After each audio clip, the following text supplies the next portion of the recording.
Bom, então no outro vídeo a gente falou sobre as alfa-talassemias e agora a gente começa a falar sobre as beta-talassemias, ok?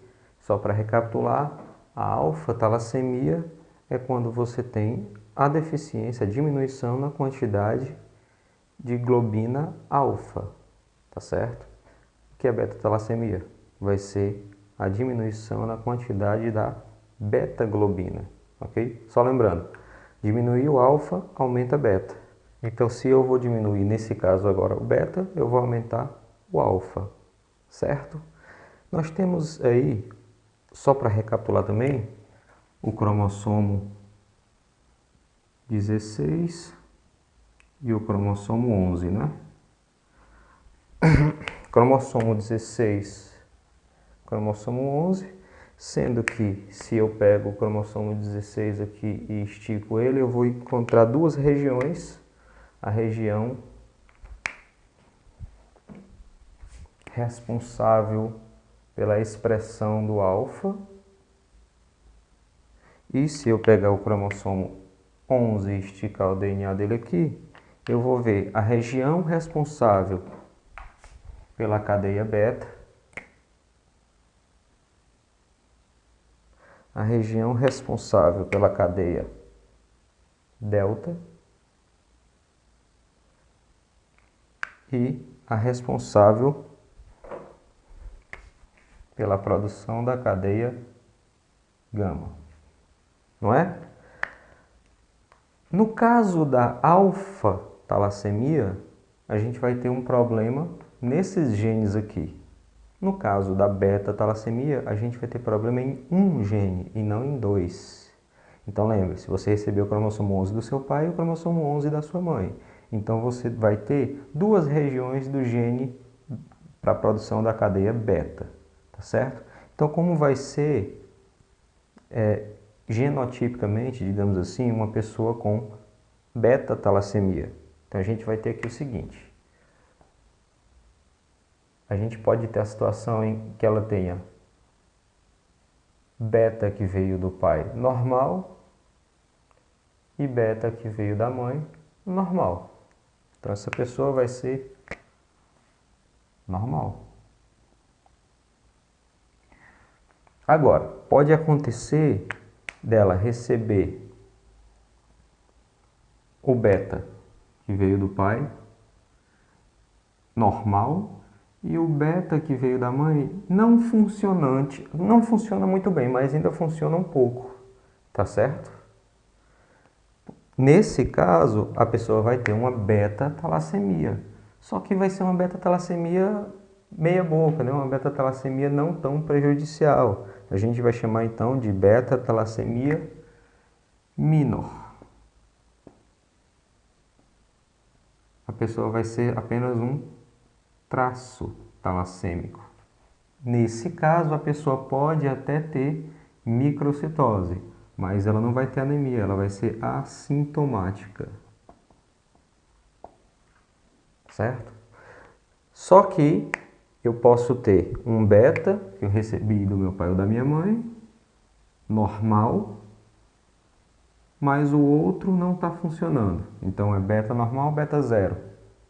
Ok? Ou então eu posso ter dois beta mais, que no caso vai dar na mesma.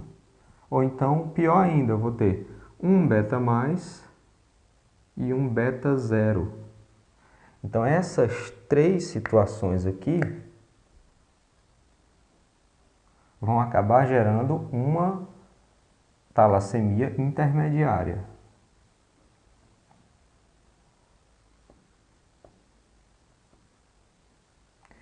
Nesse caso, a pessoa já vai ser sintomática. E os sintomas podem ser moderado a grave. Tá certo? E, no caso, a pessoa pode simplesmente não ter a expressão da cadeia beta. Então, vai ser um beta zero que ele recebeu do pai e um beta zero da mãe. Neste caso, a situação é bem mais grave e a talassemia vai ser chamada de talassemia major. Talassemia maior, ok? situação bem grave. Bom, como é que vai acontecer, como vai se dar a distribuição das globinas, né? A gente viu que na alfa-talassemia a gente tem diminuição da globina alfa, então aumenta a globina beta. Como vai ser no caso da beta-talassemia? Eu vou ter diminuição da beta. Então, olha só, deixa eu apagar aqui.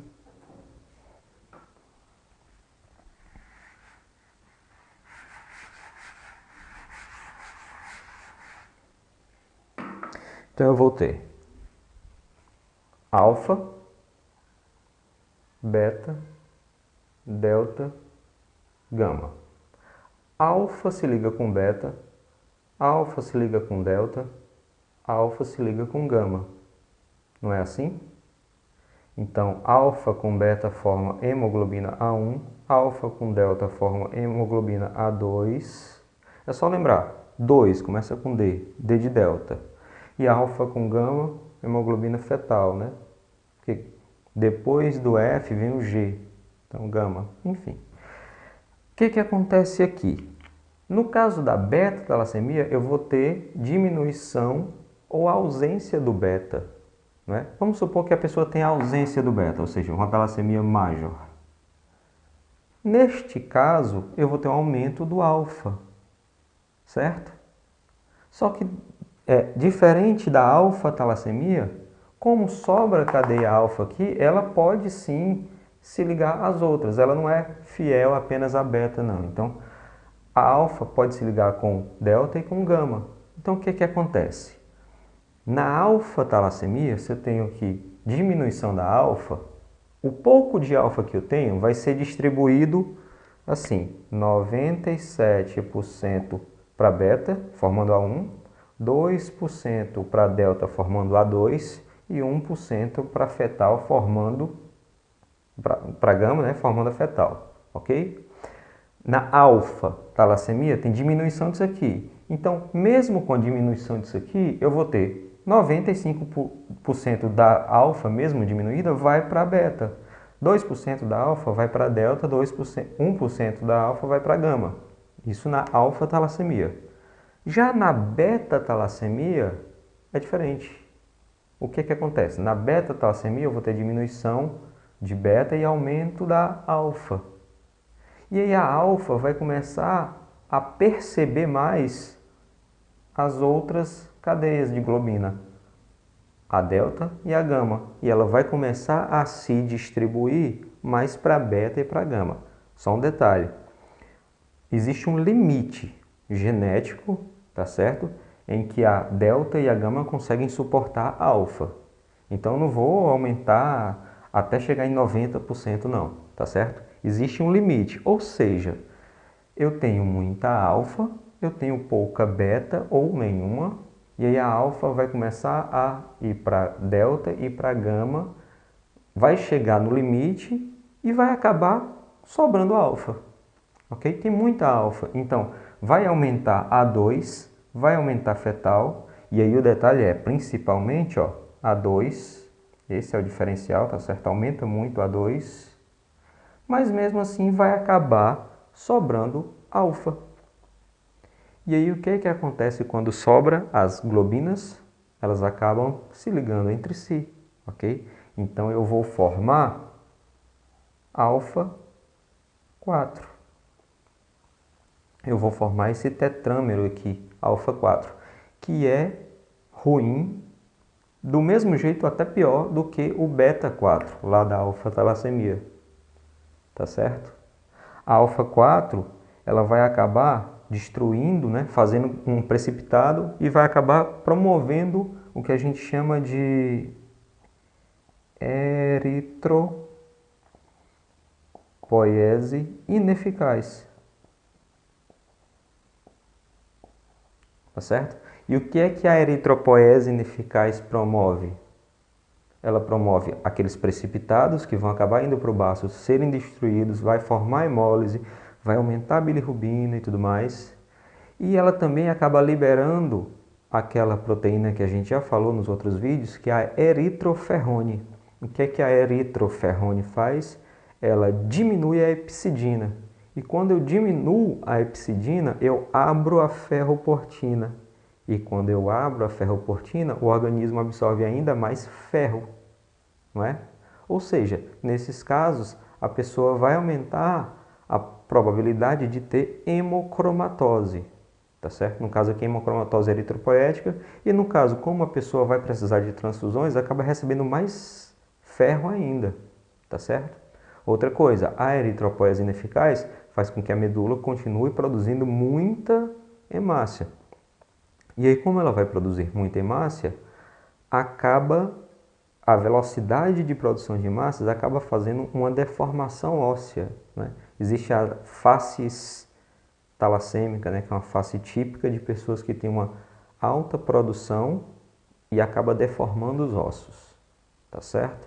Claro que com tratamento adequado isso aí vai diminuir muito, ok? Muito bem.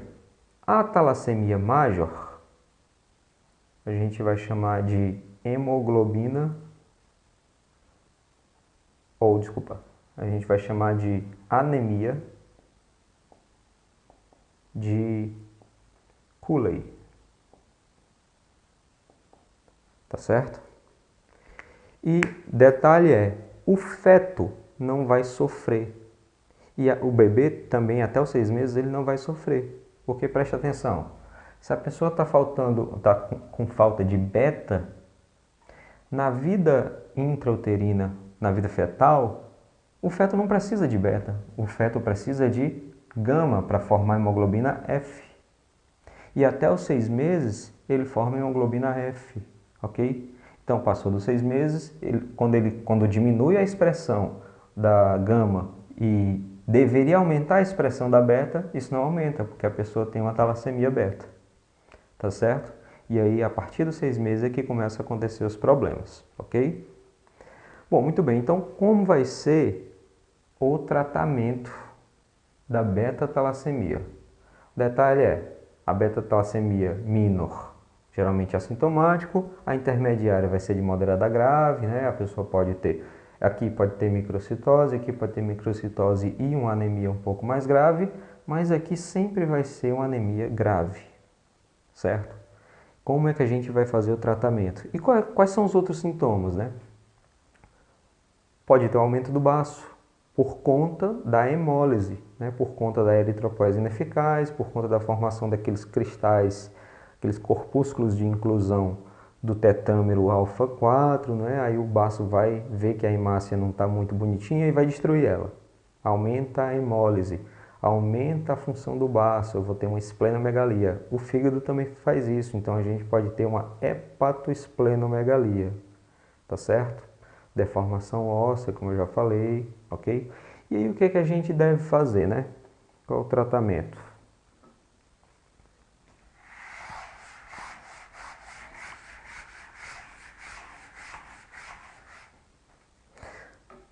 No caso, o tratamento basicamente vai ser o mesmo da alfa-talassemia.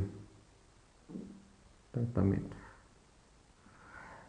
A gente vai repor folato, porque está acontecendo hemólise, não é? Então está acontecendo uma hiperproliferação, a medula vai precisar de mais ácido fólico. Transfusão, ok? Esplenectomia.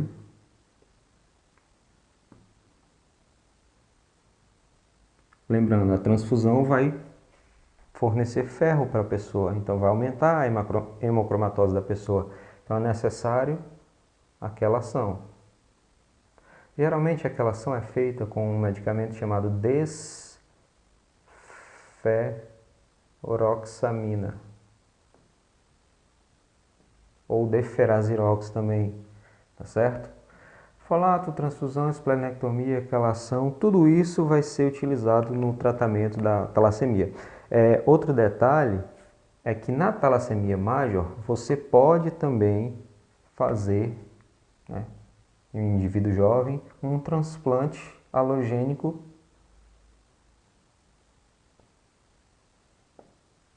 de células-tronco, células tronco hematopoéticas, certo? E também não esquecer, né? Acabei não falando no outro vídeo, mas não esquecer de fazer a esplenectomia. Para fazer a esplenectomia é necessária a imunização, principalmente para germes encapsulados, que são germes que o baço destrói. Ok? Bom, então a talassemia major é basicamente isso daí.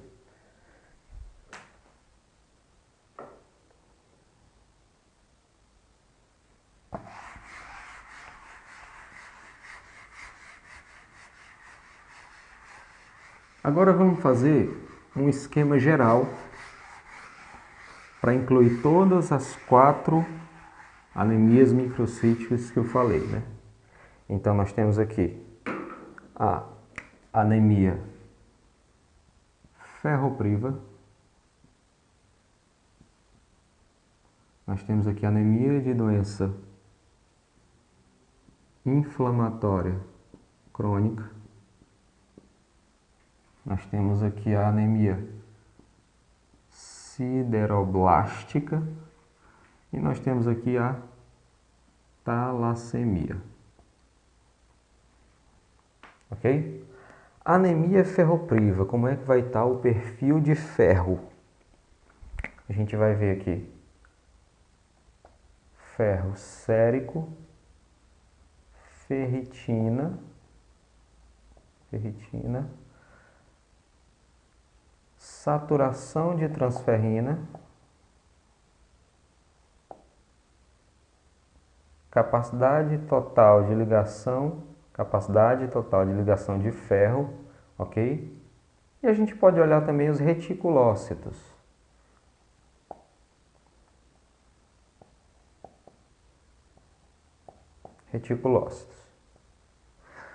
Como é que vai estar o ferro sérico na anemia ferropriva? Ou seja, deficiência real de ferro. Vai estar baixo? Como é que vai estar a ferritina na anemia ferropriva? Deficiência real de ferro. Vai estar baixo. Como é que vai estar a saturação de transferrina? Se eu não tenho ferro, vai estar baixo.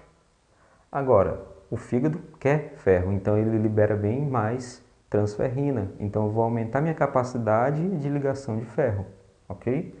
Então eu vou aumentar isso aqui. Como vai estar o reticulócito? Baixo, porque não vai haver nem hemólise nem sangramento agudo, né?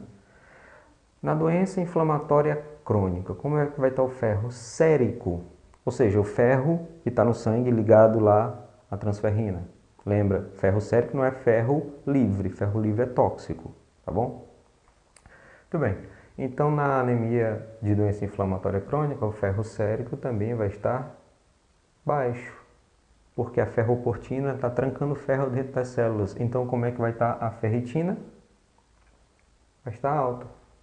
Como é que vai estar a saturação de transferrina? Ou seja, ferro ligado lá à transferrina no sangue. Vai estar baixo, né?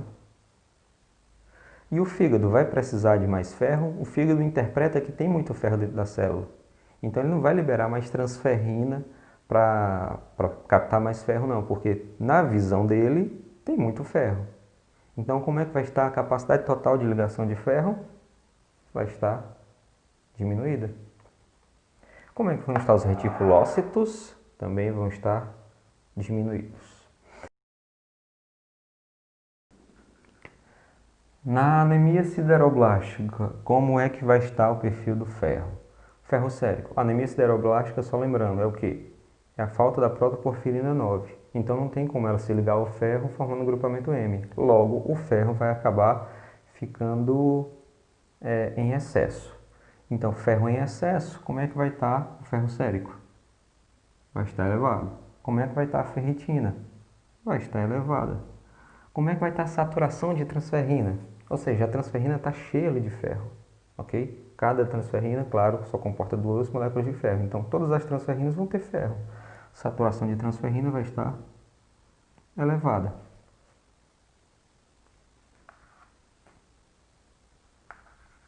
Vai Está elevada.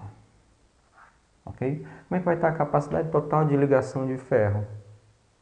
Bom, eu não estou conseguindo ligar ferro e tal, porque tem muito ferro saturado ali nas transferrinas. Então a minha capacidade total de ligação de ferro vai estar baixa. Até porque o fígado não vai produzir mais transferrinas, né? Porque ele não quer mais transferrina.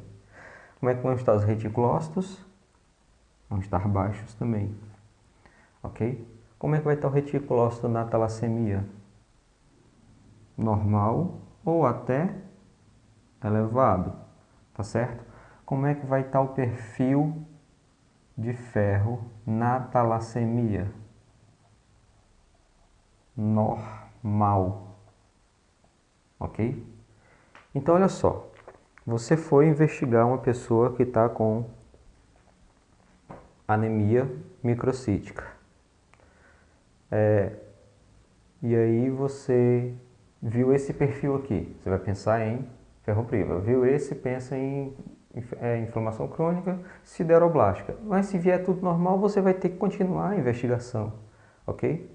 Então, para continuar a investigação nesse caso, eu vou pedir uma eletroforese. Eu vou pedir uma eletroforese de hemoglobina, ok?